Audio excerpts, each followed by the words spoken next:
नसीमाताई, मंचावर राज्याचे सचिव राशीताई, जिल्ह्याच्या सचिव सुनीता शिरण आणि कानाकोपऱ्यातून आलेल्या माझ्या सर्व प्रिय भगिनींनो,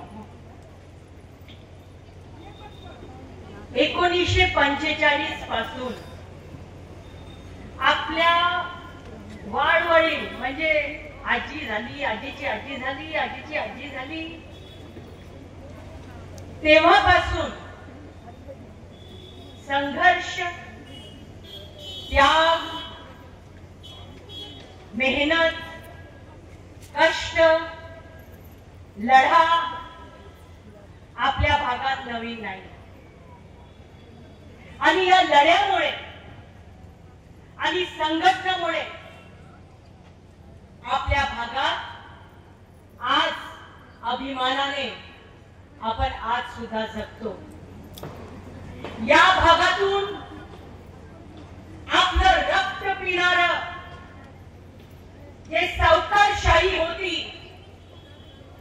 ती सावकारशाही आपल्या वाडवडिलांनी पळवून लावली. कशाच्या जोरावर? आपल्या संघर्ष, संघटना आणि हिम्मतीच्या जोरावर. 45 पासून आज 2025 जमाना बदललाय, जग बदललंय, आपलं राहणीमान बदललंय. आपली मुलं काही थोडं शिक्षण घेत आहेत, काहीतरी जगण्याचं आपण इकडे तिकडे करतोय, होतं आपलं काहीतरी, पण अजून प्रश्न सुटले नाही. आज सुद्धा भाजप सरकारचा डोळा ठाणे पालघर जिल्ह्यावर आहे. का आहे? त्यांना समुद्र दिसतं, त्यांना जंगल दिसतात, त्यांना झाड आणि निसर्ग दिसतं, आणि त्यांना हे पाहिजे कारण इथे मोठमोठी बियर बार बनवायची, हॉटेल बनवायची, अंबानी अदानीच्या घशात घालायचं आणि चैनीसाठी श्रीमंत भांडवलदार जमीनदार लोकांना इथे सुख सुविधा करून द्यायची. आमचं काय? या भागातले मूळ हकदार कोण आहे? या जमिनीचे मूळ हकदार कोण आहे? या भागातला राहणारा रहिवासी, आदिवासी. त्याची जमीन फॉरेस्ट डिपार्टमेंटने हडप केली आणि आज जंगल खातं तुम्ही अडाणीच्या घशात घालायला तयार झाला. आदिवासीची जमीन बिगर आदिवासी घेऊ शकत नाही, हा कायदा आहे. तो कायदा अंबानीच्या आड येतोय आणि म्हणून काय केलं मोदी सरकारने? तुमच्याकडे हे भाजपवाले फिरतात ना, हे भगवे झेंडे घेऊन, कमळाचा फूल घेऊन, दारोदारी त्यांना असे प्रश्न विचारायचे आपल्याला. पाड्या पाड्यावर आणि गावागावात विचारायचंय. आदिवासीच्या कब्जात जी जमीन असेल, मग ती कोणाची असो, 50 वर्ष 60 वर्ष आमच्या कब्जात जमीन आहे, ती आमची आहे, कोणाच्या बापाची नाही. जी जमीन नावावर आहे ती आमची आहे. आज भाजपच्या सरकारने ती जमीन काढून घेण्यासाठी कायदा पातळ केलाय, हे लक्षात घ्या. कायदा पातळ केलाय. आदिवासीची जमीन बिगर आदिवासी सुद्धा 100 वर्षासाठी भाड्या पट्ट्याने घेऊ शकतात. म्हणजे काय? 100 वर्षासाठी म्हणजे गेली ती जमीन. कोण बघतंय 100 वर्षानंतर?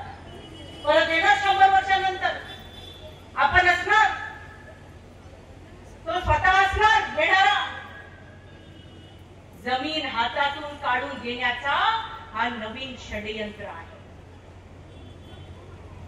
अशा पद्धतीने आदिवासींची जमीन, आदिवासींचे जंगल, आदिवासींच्या नद्या, ज्याचा आपला हक्क आहे त्याच्यावर, हे काढून घेण्याचे सगळे कायदे करतात. मग विचारणार नाही आपण भाजपवाल्यांना, जेव्हा येणार, आता लवकरच येणार.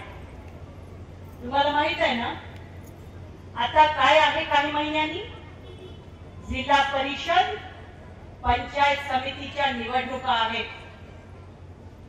50% जागा आणि महिला उभे राहतात. 50%च्या या 50% जागा पुरुष होतीलच. इथे आपल्या कॉम्रेड विनोद निकोले आमदारांनी सांगितलं. पण आपलं कर्तव्य काय आहे लक्षात घ्या. अखिल भारतीय जनवादी महिला संघटनेचं कर्तव्य काय? ज्या महिला उभ्या राहतील, भाजपवाले पण उभे राहतील महिला, त्यांना खरं लाज वाटली पाहिजे. एकही महिला उमेदवार मिळते कशी? जो भाजप सांगतो महिलांवर बलात्कार करा, बलात्कार करणाऱ्याला संरक्षण द्या, पोलिसांना फोन करणे, या गुन्हेगारांवर कारवाई करू नका, म्हणजे आपल्या महिला जास्त असुरक्षित होतात, जास्त त्रास होतो, जास्त शोषण होते आपल्या. अशांना उमेदवार कसं भेटतंय? त्या बाईला पण विचारायला पाहिजे.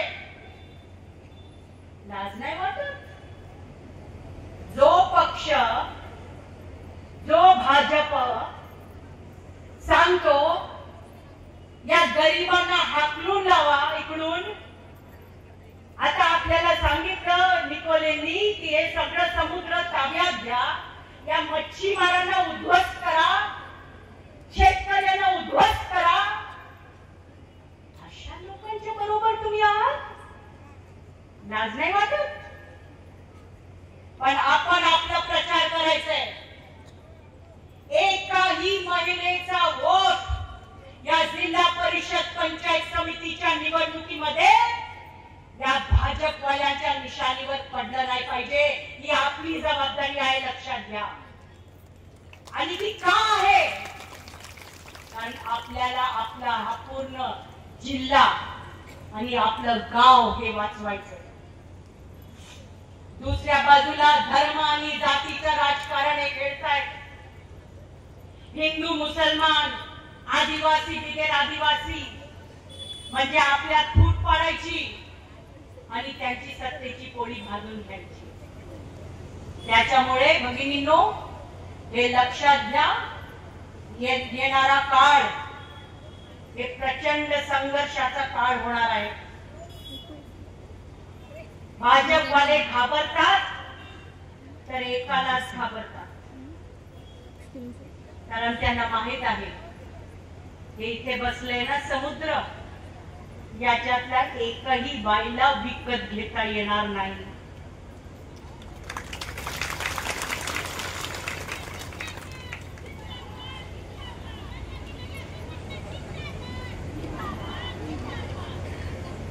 त्यांचे पैसे नाही काम करणार, पैसे वाटायला येणार.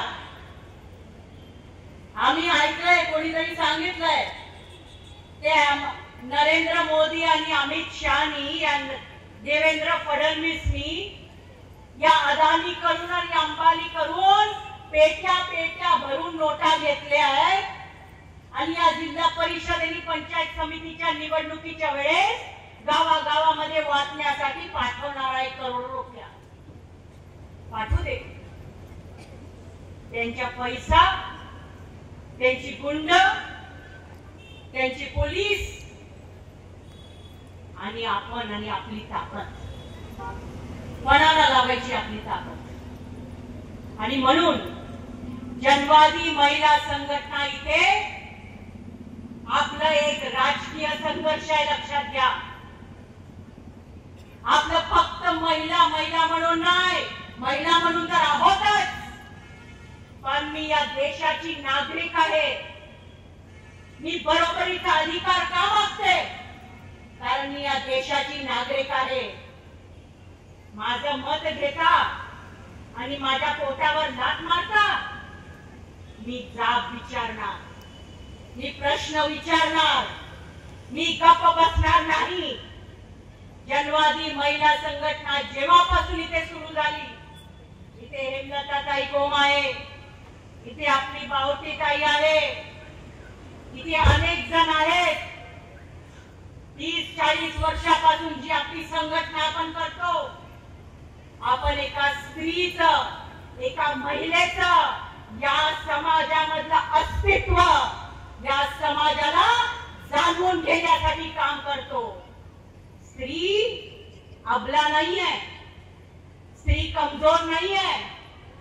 तिला सांगितलं खाली बस आणि ती बसेल? बिलकुल नाही बसणार. एक स्त्री श्रमिक वर्गाची एक भाग आहे. इथे आपण सगळेजण आलोत, इथे मुंगीला पण शिरता येणार नाही, इतकी पण जागा उरली नाही. एकमेकींच्या मांडीवर तुम्ही बसला, गप्पपणे बसला. जवळजवळ आता 2 तास आले.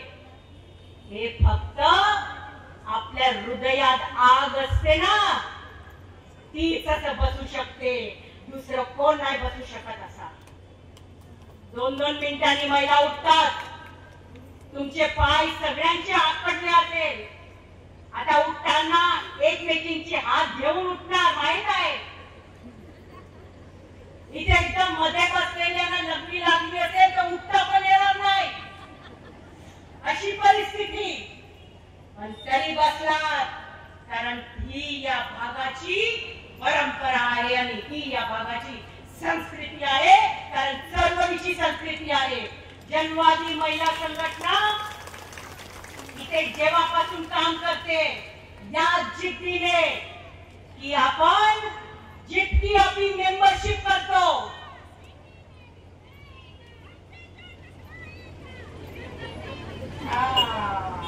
ये मी पण सांगते, तुम्ही बोला. हा, हमसे जो टकराएगा पाठीमागे, हमसे जो टकराएगा देश हिंदी पण बोलत आहे आता.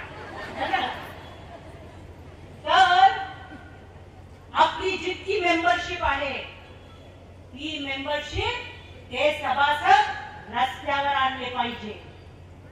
आणि गावोगावी आज जवळजवळ 150 गावामधल्या 9 तालुक्यात आपल्या जिल्ह्यात आपलं काम आहे. पण ते पुरेसे नाही, पुरेसं नाही. आत्मसमाधानी आपण सगळेजण कधीच राहत नाही. कारण तालुक्यामध्ये 1.5 लाख मेंबर आहे, 1.5 लाख महिला आहेत आणि त्याच्यातले आपल्याकडे 20,000 आहे. तर कसं चालायचं? म्हणून आपण कधीच समाधानी होत नाही. आपापल्या गावामध्ये, आपापल्या पाड्यामध्ये आज 30,000 मेंबरशिप आहे ठाणे पालघर मध्ये. पुढच्या काळात सगळ्या महिलांपर्यंत पोहोचण्यासाठी आपण सगळ्यांनी आपली पराकाष्ठा केली पाहिजे, मेहनत घेतली पाहिजे. आणि संघटना जशी आपल्या वाडवडिलांनी उभी केली आहे ती टिकून ठेवून पुढे घेऊन जायला पाहिजे. आणि म्हणून जिल्हा परिषद पंचायत समितीच्या निवडणुका हे लक्षात ठेवा. जे कोणी पुरोगामी चळवळीचं डाव्या पक्षाचं उभा आहे त्यांना आपल्याला जिंकून आणायचं आहे, हे आपण लक्षात ठेवलं पाहिजे. आणि आपली संघटना पाड्या पाड्यावर, आपल्या गावामध्ये 15 पाडे आहेत. एक 15 पाड्यापैकी आपली मेंबरशिप किती पाड्यांमध्ये आहे? 15चे 15 असले तर व्हेरी गुड, वा, फार छान. पण 15 पाड्यापैकी आपलं मेंबर असेल 10 गावात, 10 पाड्यात 5 पाडे बाकी आहे. आम्ही बघितलंय एका गावामध्ये 1000 मेंबरशिप, एका गावामध्ये 2000. आपल्याकडे गावागावामध्ये स्पर्धा राहते. माझ्या गावात एकूण महिला मतदारांची संख्या आहे 3000. मग महिला संघटनेची मेंबरशिप किती? मग महिला संघटनेची 1000.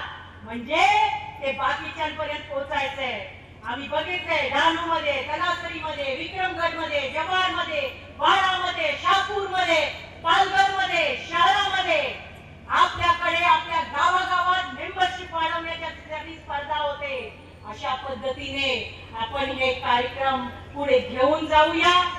आपले सगळे लोक इथे आलेत. काही जुनी मला भेटली, एकदम मन भरून आलं. तिच्या डोळ्यात पण पाणी आलं आणि माझ्याही डोळ्यात पाणी आणलं तिने. आणि आपण अशाच पद्धतीने कॉम्रेड गोदावरी परुळेकर, कॉम्रेड शामराव परुळेकर यांनी जो वारसा पुढे न्यायचा शब्दांनी सांगणं खूप सोपं असतं, आहे की नाही. मी वारसा पुढे नेते, प्रत्यक्षात वारसा पुढे न्यायचा हे इथे बसलेल्या प्रत्येकाला माहिती आहे. कारण प्रत्येकीला माहिती आहे कधी लढा पेटेल आणि कधी दोन हात करावे लागतील हे आता नाही सांगता येत. आणि म्हणून अशा पद्धतीने आपण आपली संघटना पुढे नेऊया, मजबूतीने आपण काम करूया. ठाणे पालघर जिल्ह्याची संपूर्ण टीम, प्राची हातीवेकर, लारी दौडा, सुनीता शिंगडा, इथे आता निलिमा वानले या खजिनदार आहेत, सगळे मिळून ही पुरी टीम तिथे जे घोषणा देत आहेत. माझ्या जुन्या सगळ्या मैत्रिणी एकच साडी घातली, मला नाही दिली एक, नाहीतर मी पण घातली असती.